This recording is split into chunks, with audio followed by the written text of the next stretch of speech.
ఎవరి సహాయం గొప్పది? అందుకే ఈ పాట అంటే నాకు చాలా ఇష్టం. ఎవరు ఉన్నా లేకున్నా యేసయ్య ఉంటే నాకు చాలు. నీకు మహిమ కలుగును గాక. ఎవరుంటే చాలు చెప్పండి? ఆయన నీతో ఉంటే చాలు. ఆయన నీతో, నాతో, మనతో ఉన్నాడు.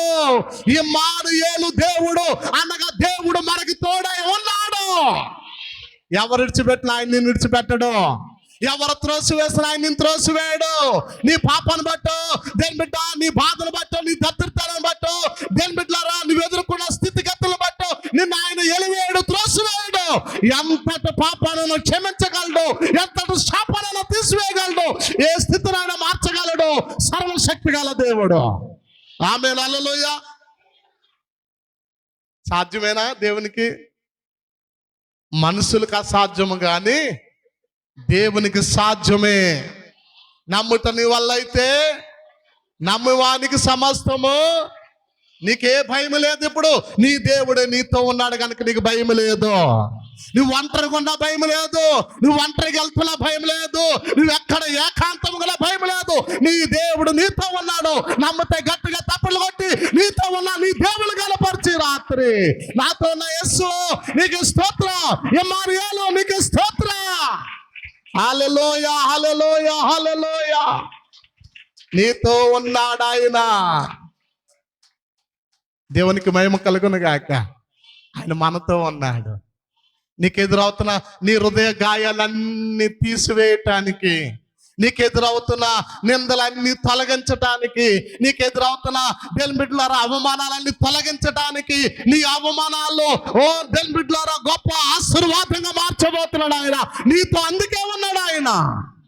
ఆమేన్, హల్లెలూయా. అందుకే ఉన్నాడు నీ దేవుడు నీతో. ఊరికనే లేడు ఆయన. చెప్పండి, ఊరికనే ఉన్నాడు అనుకుంటున్నారా? నీ దేవుడు తలుచుకుంటే ఏదైనా చేయగలడు. మనం ఆరాధించే దేవుడు తలుచుకుంటే ఏదైనా చేయగలడు. మృతులు సైతం లేపగలడు. చేయలేడా? చేయగలడు దేవుని బిడ్డ. అందుకని ఏం చేయాలి చెప్పండి? ఆయనకు మొరపెట్టాలి. అందరూ చెప్పండి, ఎవరికి మొరపెట్టాలి? గట్టిగా చెప్పండి. ఆయనకు మొరపెట్టాలి. ఎవరికి మొరపెట్టాలి? నీ బాధ ఏదైనా కానీ మనుషుల దగ్గర చెప్పొద్దు. ఆయన దగ్గర కన్నీరు కార్చి రోధించి, తండ్రి నీ భక్తులందరూ కన్నీటి ప్రార్థన ఆలకించిన దేవుడు నీవు. అందరు కన్నీటి ప్రార్థనకు ప్రతిఫలం ఇచ్చిన దేవుడు నీవు. అయ్యా ఇదిగో ఈ దీనరాలు కన్నీటి ప్రార్థన అంగీకరించండి. నీకు నువ్వు దేవునికి సమర్పించుకుని ప్రార్థన చేస్తే బహు కార్యము నీ జీవితంలో ఆయన జరిగించబోతున్నాడు. ఆమేన్, హల్లెలూయా. అందుకంటాడు, దేవుడు నా పక్షమునున్నాడని నాకు తెలియను. ఎవరి పక్షాన ఎవరున్నారు చెప్పండి? గట్టిగా చెప్పండి. నేను ఒకటే అంటాను, దేవుడు నీ పక్షాన నీతో ఉంటే సమస్తము నువ్వు కలిగి ఉన్నట్టు లెక్క. హల్లెలూయా. చెప్పండి, దేవుడు మనతో ఉంటే సమస్తము కూడా మనం కలిగి ఉన్నట్టే లెక్క. ఈరోజు కొన్ని హృదయాలు ఎంతో వేదన, కానీ దేవుడు చెప్తున్నాడు ఎందుకో తెలుసా? అస్సలే చింతించొద్దు, అస్సలే బాధపడొద్దు. నీ దేవుడు నీతో ఉన్నాడు కనుక, నీతో ఉన్నాడు అంటే, నీ పక్షాన ఉన్నాడు అంటే జయము నీదే.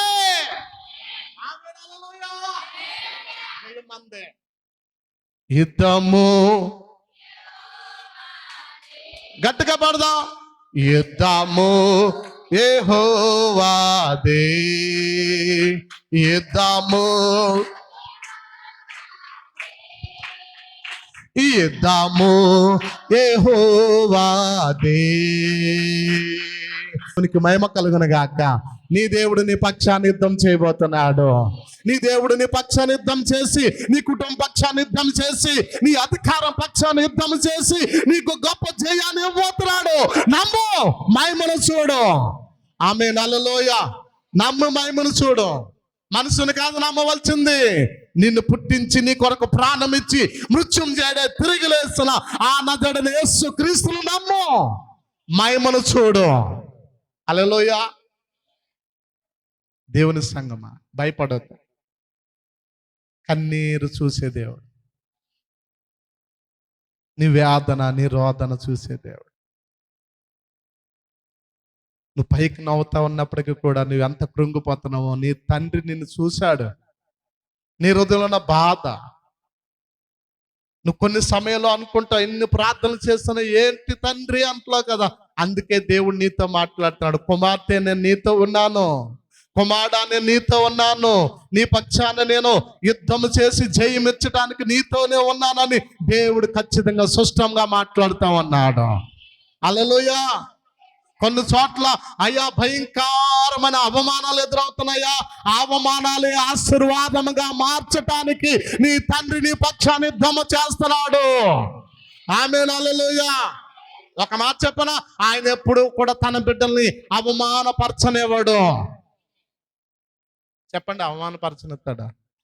నువ్వు నమ్ము చూడు, తల ఎత్తుకునేలా చేస్తాడే గాని తల దించుకునేలా చేయడు. నిన్ను ఒక మెట్టు పైకి ఎక్కిస్తాడే గాని ఒక మెట్టు కిందకి లాగడు. ఒకవేళ నువ్వు కానీ దేవుళ్ళ నుండి తప్పిపోతే నేను దానికి చెప్పలేను, కానీ నీ దేవుడు మాత్రం నిన్ను ఎప్పుడు కూడా ప్రతి దినము ప్రతి సంవత్సరము వృద్ధిలోనికి తీసుకెళ్ళటానికి ఆయన ఇష్టపడతామన్నాడు. ఆమేన్, హల్లెలూయా.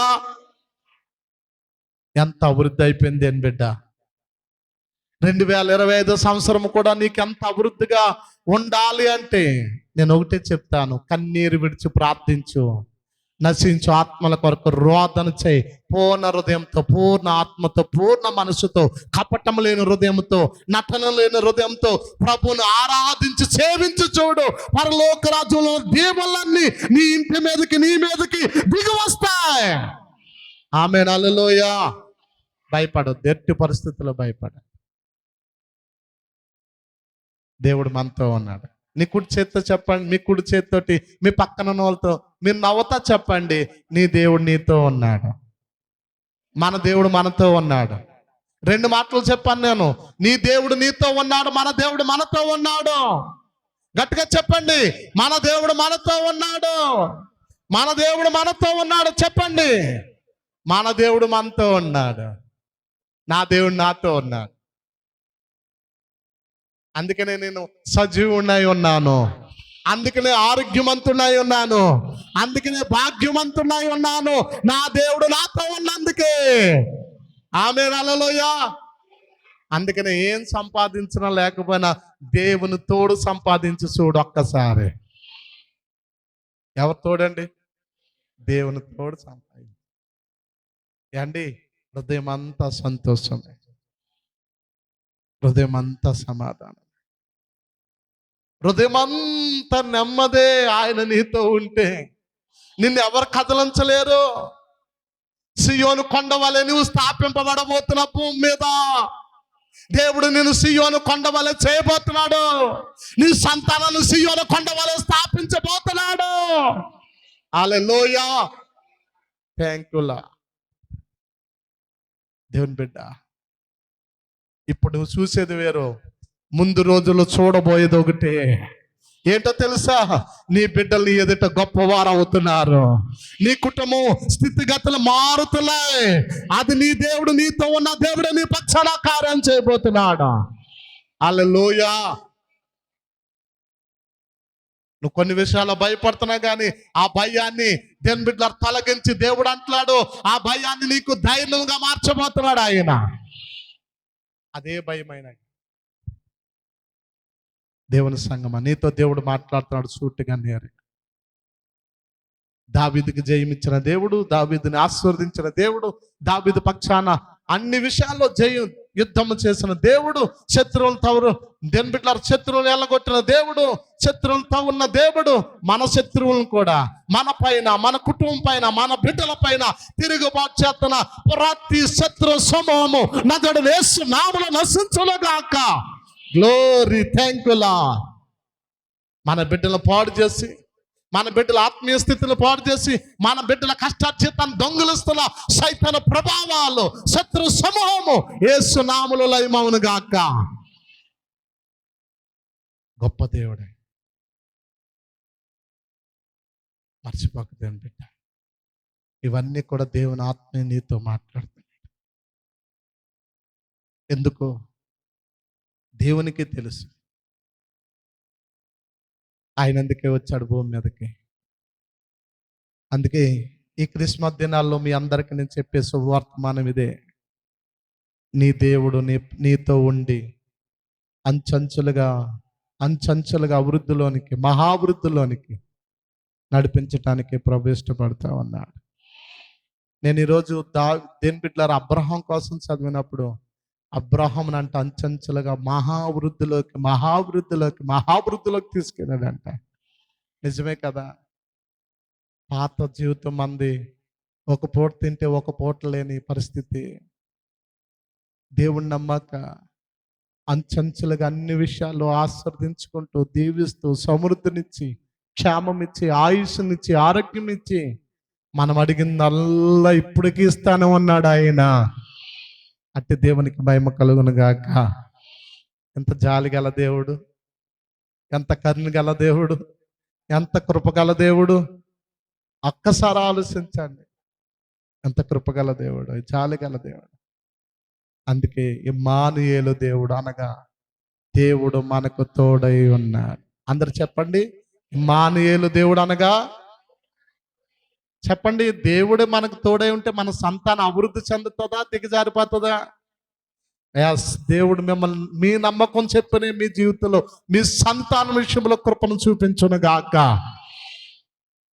అట్టి కార్యం దేవుడు మన అందరికి ఇచ్చునుగాక. ఈ సమయంలో దేని బిడ్డలారా ముగించడానికి ఇష్టపడతా ఉన్నాను. సమయం మొదటి మాట చెప్పండి, యేసు ప్రభువారు ఏమి చేశాడు? కన్నీరు విడ్చుట. రెండోది అపొస్తలులైన పౌలు కన్నీరు విడ్చుట. మూడోది దావీదు కన్నీరు విడ్చుట. దేవునికి మహిమ కలుగును గాక. మరి అటువంటి భక్తుల్ని, కన్నీరు విడిచిన భక్తుల్ని జ్ఞాపం చేసుకున్న దేవుడు అమ్మా నిన్ను నన్ను జ్ఞాపం చేసుకోబోతున్నాడు.